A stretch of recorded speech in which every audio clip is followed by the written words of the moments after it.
अस्सलाम वालेकुम स्टूडेंट्स। आज का टॉपिक हम देखने जा रहे हैं seismic performance of reinforced concrete buildings.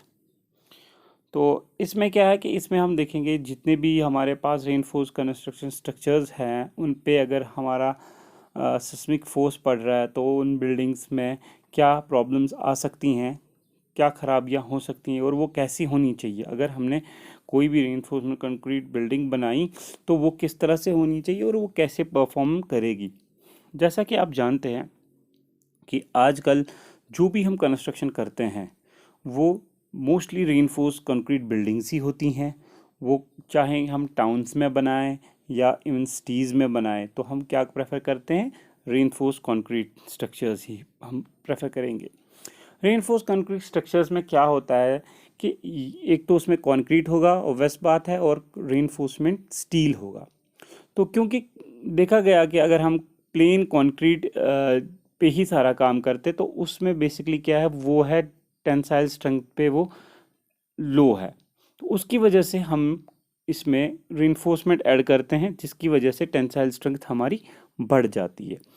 तो अब क्या है कि जो भी हमारे पास चाहे कोई भी स्ट्रक्चर है, हम उसमें अगर हमारे पास आरसीज बिल्डिंग्स बनानी है तो उसमें हम बीम्स बनाते हैं, स्लैब्स बनाते हैं, कॉलम्स भी हैं हमारे पास, फाउंडेशन होती हैं, वॉल होता है। तो सारा ये किस चीज़ से बन सकता है, हमारी आरसी रीइंफोर्स्ड कंक्रीट से।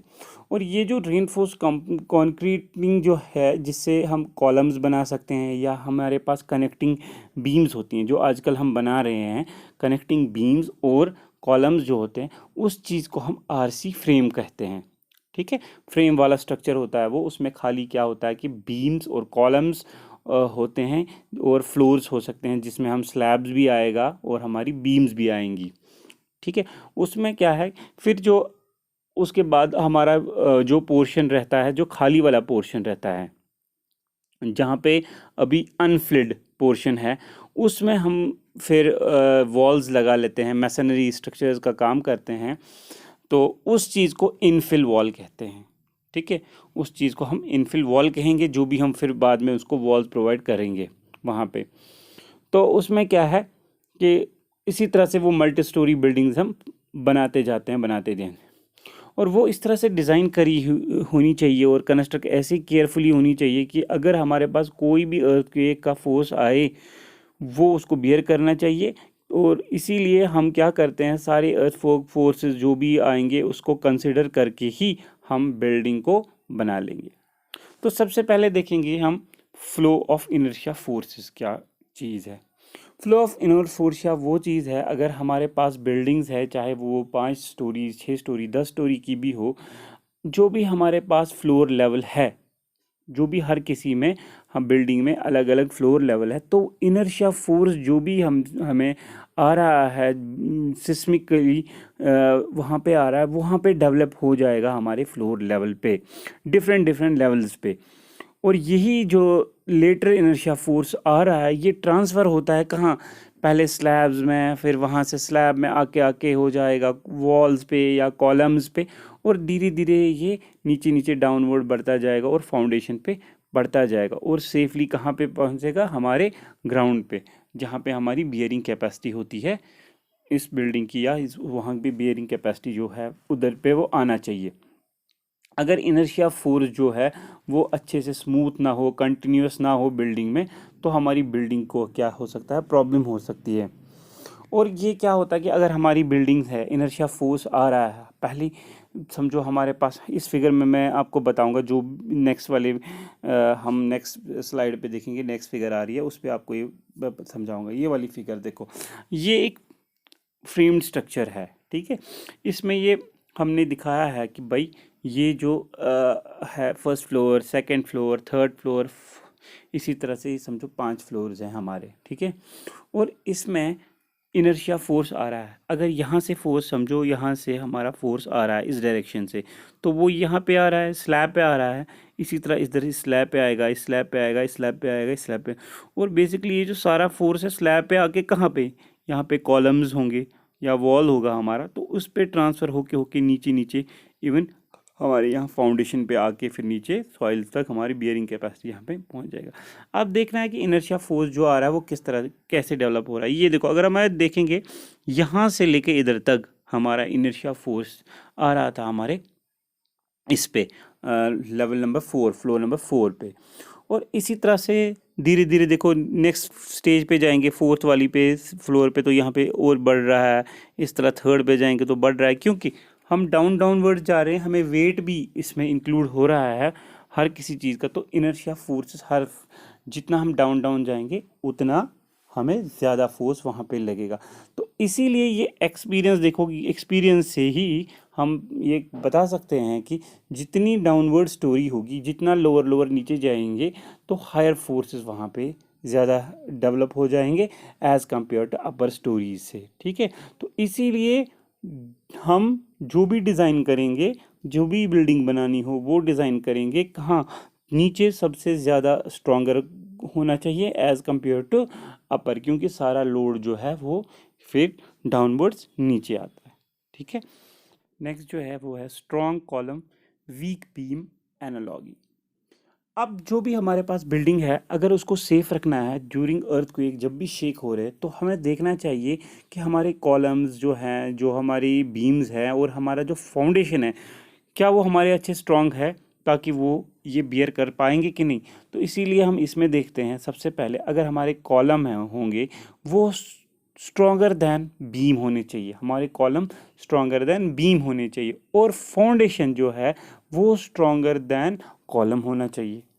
ठीक है, ऐसे ही चलता रहेगा। अगर हमारे पास वो एक से बढ़ के एक है तो एक से बढ़ के एक है, तो इसी तरह से अगर हमारा ऊपर पे फोर्स आ रहा है, इनर्शिया फोर्स है, वो कॉलम से होके सॉरी, अगर कॉलम नहीं, पहले बीम को देखेंगे, तो बीम से होके कॉलम पे चला जाएगा, कॉलम से चला जाएगा, तो इसी तरह से वो फाउंडेशन पे पहुंच जाएगा। तो इसी तरह से हमें ये हायरार्की होती है।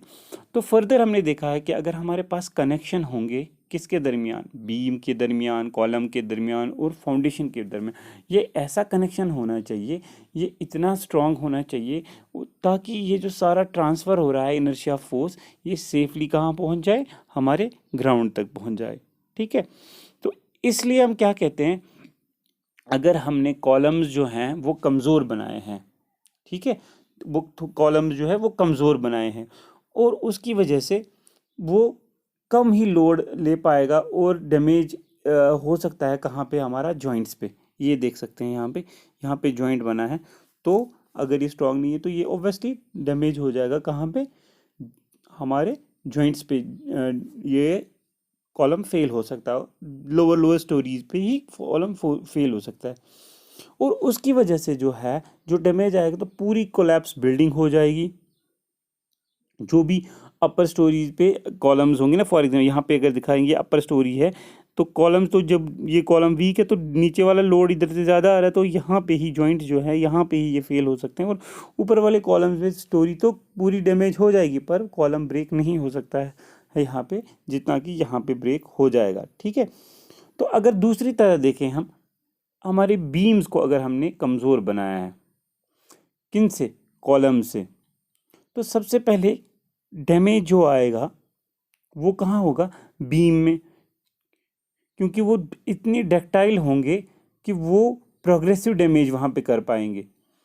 तो वहाँ पे लार्ज डिफॉर्मेशन भी होगी बिल्डिंग में, कोलैप्स हो जाएगी हमारी बिल्डिंग।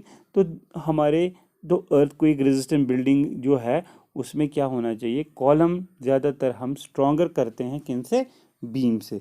तो यही चीज़ है जो वीक बीम एनालॉगी है। यहाँ पे देख सकते हैं ये जो था वीक कॉलम स्ट्रॉन्ग बीम था, तो इसमें क्या होगा, सडन टाइप ऑफ फेलियर हो सकता है। इसी तरह से अगर वीक बीम होगी, स्ट्रॉन्ग कॉलम होंगे, डक्टाइल फेलियर तो हो जाएगा। ठीक है, डैमेज हो जाएंगे, यहाँ पे डैमेज हो रहा है जॉइंट्स पे, यहाँ पे डैमेज हो जाएगा बीम्स पे। ठीक है, तो वीक बीम तो होगी, लेकिन परफॉर्मेंस अच्छी देगा ड्यूरिंग अर्थक्वेक के टाइम पे, परफॉर्मेंस हमें ये अच्छी देगा।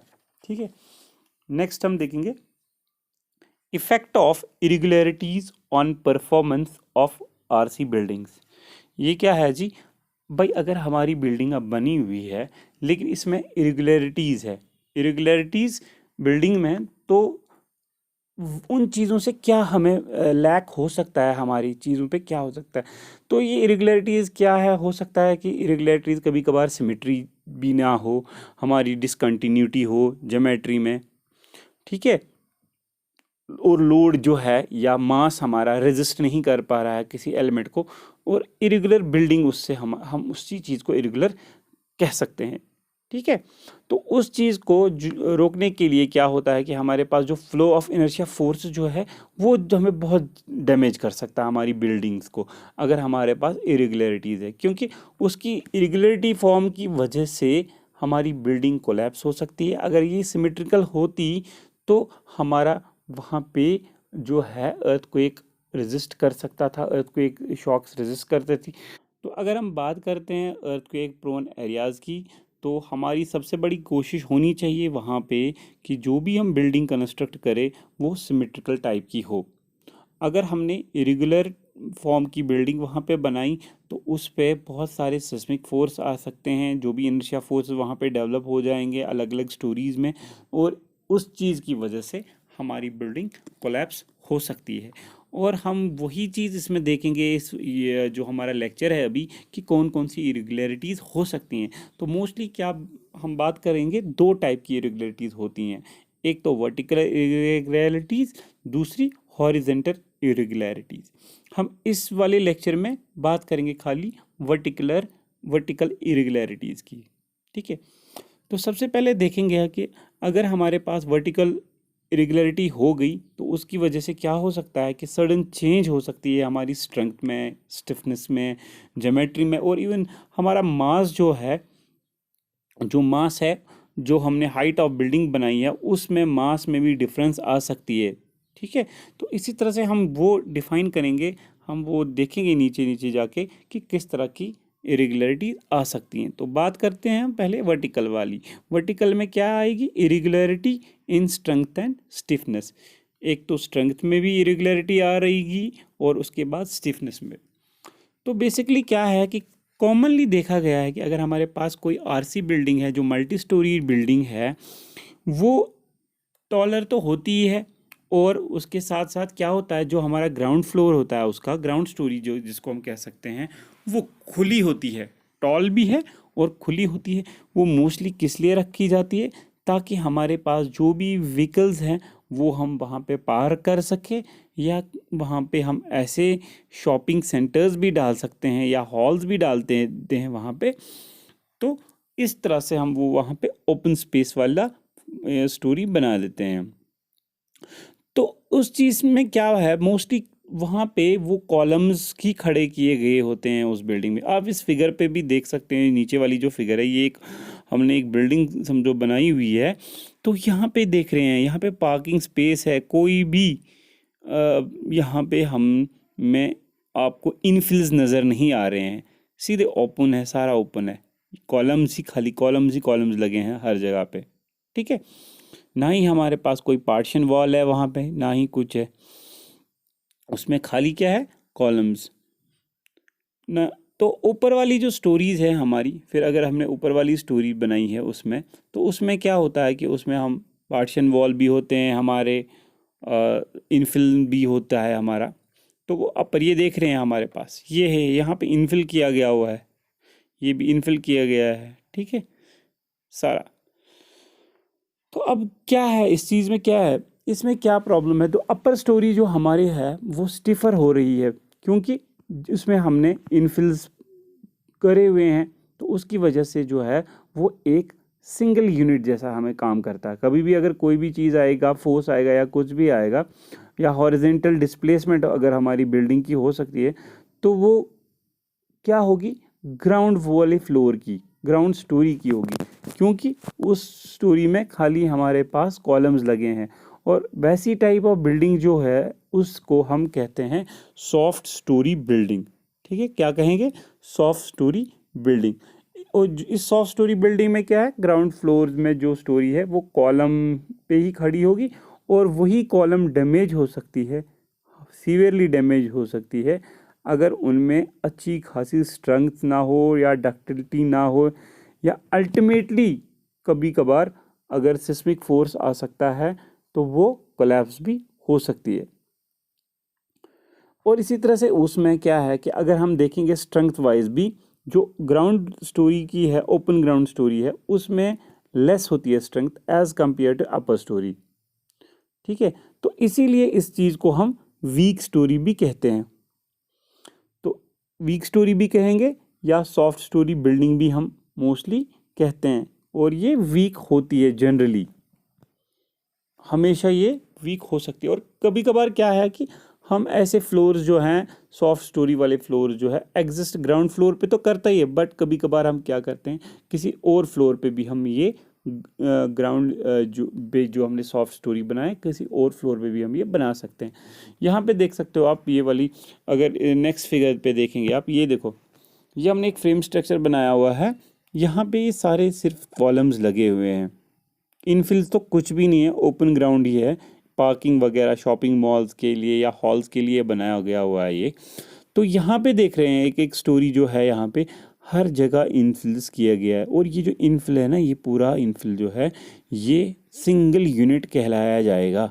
जैसे कि यहाँ पे देख रहे हैं आप, ये देखो स्टिफर भी है, अपर साइड वाला जो है, अपर स्टोरी जो है हमारी वो स्टिफर है, move as a single unit कर सकती हैं। अगर हमारे पास अर्थक्वेक शॉक्स आ गए तो ये एक साथ हम मूव कर सकती हैं। ये यहाँ पे देखो, इन कॉलम्स में क्या हो रहा है, डिस्प्लेसमेंट हो रही है। अगर हमारे पास अर्थक्वेक शॉक्स सिस्मिक वेव्स आ रहे हैं तो ये डिस्प्लेस हो रहा है। तो इसीलिए कहा गया है कि अगर सॉफ्ट स्टोरीज में है तो हमारे कॉलम्स स्ट्रॉन्ग होने चाहिए, डक्टाइल भी होने चाहिए, ठीक है, ताकि ये कोलैप्स होने से बच जाए। नेक्स्ट हम बात करते हैं वर्टिकल डिसकंटिन्यूटी की। ये भी एक बहुत बड़ा काज है हमारी आरसी बिल्डिंग्स में। ड्यूरिंग अर्थक्वेक जब भी आता है तो ये इसकी वजह से भी हमारी जो डिसकंटिन्यूटी है, जैसे कि हमारी पाथ ऑफ लोड जो है, जो ट्रांसफ़र हो रहा है, जैसे कि हमारा इनर्शिया फोर्सेस हमारे रूफ्स पे आ रहा है, फिर फ्लोर्स वगैरह पे, तो वो इसमें भी प्रॉब्लम आ सकती है। हमारे ट्रांसफ़र पाथ की में प्रॉब्लम आ सकती है, जो भी लोड ट्रांसफ़र हो रहा है। जैसे कि सिस्मिक फोर्सेस आ रहे हैं तो वो कहाँ पे आ रहे हैं, सबसे पहले वो फ्लोर पे आएंगे, ठीक है, यहाँ पे तो आएंगे ना, जैसे ये सॉरी यहाँ पे तो आएंगे, इस वाले फ्लोर पे ही आएंगे, ठीक है। तो यूं ही यहाँ पे मैंने वो पहली भी फिगर भी बताई थी, फ्लोर्स पे आना स्टार्ट हो गया तो वो कॉलम्स में आते आते फ्लोर्स पे, जब बीम्स पे आएगा, फिर इस तरह से कॉलम्स में, फिर वॉल्स पे, फाउंडेशन पे, होते होते चलते चलते ग्राउंड पे आ जाएगा। अगर हमें कहीं भी डिसकनेक्टिविटी या इरेगुलरिटी आई इस पाथ में लोड ट्रांसफ़र करने में, तो हमारी बिल्डिंग में बहुत सीवियर डैमेज हो सकता है, वो कोलैप्स हो सकती है। और इस तरह की जो है वर्टिकल डिसकंटिन्यूटीज़ हम कह सकते हैं, उसमें क्या करना चाहिए, या तो हमको डिसकंटिन्यूस शेयर वॉल या बेरिंग वगैरह वहाँ पे जब हमने की होगी, या ब्रेसिंग करते हैं वहाँ पे भी आ सकती है। तो इस तरह से हम क्या करेंगे, हम उन चीज़ों को, उन कॉलम्स को या शेयर वॉल्स को कंटिन्यू वहाँ तक करेंगे, कहाँ तक, ग्राउंड तक करेंगे, ताकि हमारा जो है अपर लेवल का जो भी है वो सारा कहाँ लोड आ जाएगा, ग्राउंड लेवल तक, ठीक है। तो फॉर एग्जांपल क्या होता है, कभी कभार हमने क्या किया होता है कि किसी बिल्डिंग में हमने बाहर थोड़ा सा स्लैब थोड़ी सी बाहर कर दी, ठीक है, कंटिन्यूटी हमने थोड़ी सी बाहर कर दी उस चीज़ की, लेकिन नीचे से सपोर्ट नहीं रहा, ठीक है। तो उस तरह से भी हमारा उस वो चीज़ जो है बाहर नहीं रहा, तो हमारा वहाँ पे जो है फ्लोटिंग कॉलम कह सकते हैं उसको, हमने बाहर कर दिया नीचे से स्लैब, और ऊपर से वो जो बाहर वाला पोर्शन है वहाँ से खड़ी कर दी नई स्टोरी, ठीक है। ये इस फिगर में आप देख सकते हो, यहाँ पे देख सकते हो ये वाले जो कॉलम्स हमने खड़े करे हुए हैं, यहाँ पे मैंने कंटिन्यूस एक स्लैब कंटिन्यू कर दिया और यहाँ तक लेके गया, कोई सपोर्ट नीचे से नहीं डाली हुई है, ठीक है। ये वाला कॉलम जो है ये तो फ्लोट कर रहा है ना, इसका जो फॉर एग्जांपल लोड है वो यहाँ से आगे इस तरह से आ सकता है, ठीक है। लेकिन यहाँ पे अगर बेसिकली और एक कॉलम होता तो मेरा लोड यहाँ से सीधे ट्रांसफ़र हो जाता हमारे सॉइल में। इसी तरह से ये फॉल्ट भी यहाँ पे, इसी तरह से अगर देखा जाए कभी कभार ये अपर स्टोरीज़ में भी हो सकता है, ये ज़रूरी नहीं है कि इधर ही आ गया, यहाँ पे हमने बाहर स्लैब की थी तो, लेकिन हमने यहाँ तो कंटिन्यू हमारा एक जैसा फॉर्म में है, लेकिन बीच में क्या किया हमने, यहाँ पे खुली स्पेस कर दी, बीच में कॉलम नहीं प्रोवाइड किया, तो वो लोड भी ट्रांसफ़र हो रहा है, पर इस चीज़ को क्या कहेंगे हम, फ्लोटिंग कॉलम। तो अगर हमने ऐसी बिल्डिंग्स बनाई अर्थक्वेक प्रोन एरियाज़ में तो वो बहुत डैमेज कर सकती हैं हमें, ठीक है। तो इसी तरह से उस चीज़ को क्या कहेंगे हम, फ्लोटिंग कॉलम। अगर हमने यही ओवरहैंगिंग बालकनीज जो है हम कभी कभार डाल देते हैं अपर स्टोरीज में, तो उसमें हम क्या देखते हैं कि नीचे वाला कॉलम देते ही नहीं है और फ्लोटिंग कॉलम प्रोवाइड करते हैं, ओवरहैंग कर देते हैं वहाँ पे। तो उसकी वजह से क्या होगा, हमारी जो कोई भी वहाँ पे ये फॉर एग्जाम्पल स्ट्रक्चर होगा वो कोलैप्स होगा। तो बेसिकली क्या करते हैं, कभी कभार ऐसा किया गया है कि टैप पर जो है कैंटिलीवर बीम्स डाल देते हैं ताकि हमारा जो है वो जो सारा लोड है वो बियर कर पाए वहाँ पे। तो इस तरह से यहाँ पे आप देख सकते हैं। तो यहाँ पे क्या किया गया है, कैंटिलीवर जो यहाँ पे फ्लोटिंग कॉलम है वहाँ पे क्या किया, रेस्ट कहाँ पे कर रहा है, एक टैपर्ड कैंटिलीवर बीम पे है। और ये भी है, अगर देखा जाए तो ये भी एक डेंजरस ही कंस्ट्रक्शन भी होती कह सकते हैं हम, क्योंकि इससे भी डैमेज हो सकता है हमारे, अगर अर्थक्वेक प्रोन एरिया है तो, क्योंकि ये वाला पोर्शन जो है ये क्रिटिकल पोर्शन है वहाँ पे, क्योंकि यहाँ पे लोड आया इस तरह से। तो मोस्टली हम प्रेफर करेंगे अगर यहाँ पे इस तरह की बिल्डिंग ना बनाए, ताकि ये हमारा जो है टोटल कोलैप्स ना हो जाए, हमारी बिल्डिंग्स टोटल कोलैप्स ना हो, ठीक है। तो बात करते हैं हम मास इरेगुलरिटीज़ की। मास इरेगुलरिटीज़ में क्या है कि आपको मैं बताते चलो, यहाँ पे अगर हम पहले फिगर देख पे ही हमें समझ आएगा मास इरेगुलरिटी का मतलब क्या है।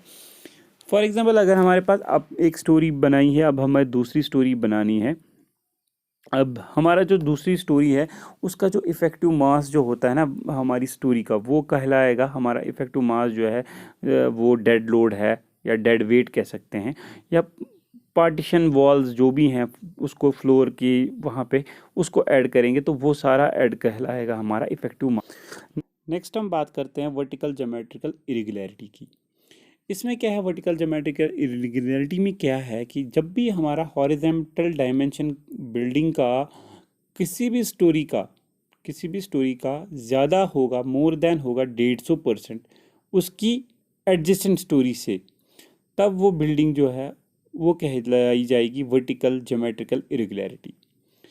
तो इसका मतलब है कि 150% जो भी हमारे पास 150% से ज़्यादा हमने हॉरिजॉन्टल डायमेंशन अगर ज़्यादा ले लिया उसका एडजेसेंट स्टोरी से, तो हमारी building vertical geometrical irregular form में आ जाएगी। तो उसका सलूशन क्या है कि टोटल सेपरेशन कर दो, ठीक है, सेपरेशन ऑफ अ बिल्डिंग कर दो या ब्लॉक कर दो इन प्लान में ही, ताकि हमारी जो बिल्डिंग है वो रेगुलर बने, ठीक है।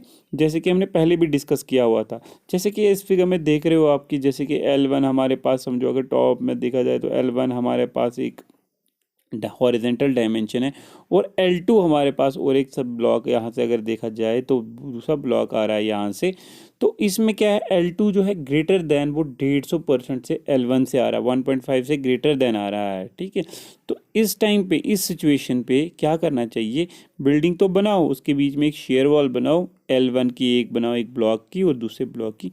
तो यही है हमारी vertical geometrical irregularity of A building. तो वो सल्यूशन उस चीज़ का ये है, ठीक है।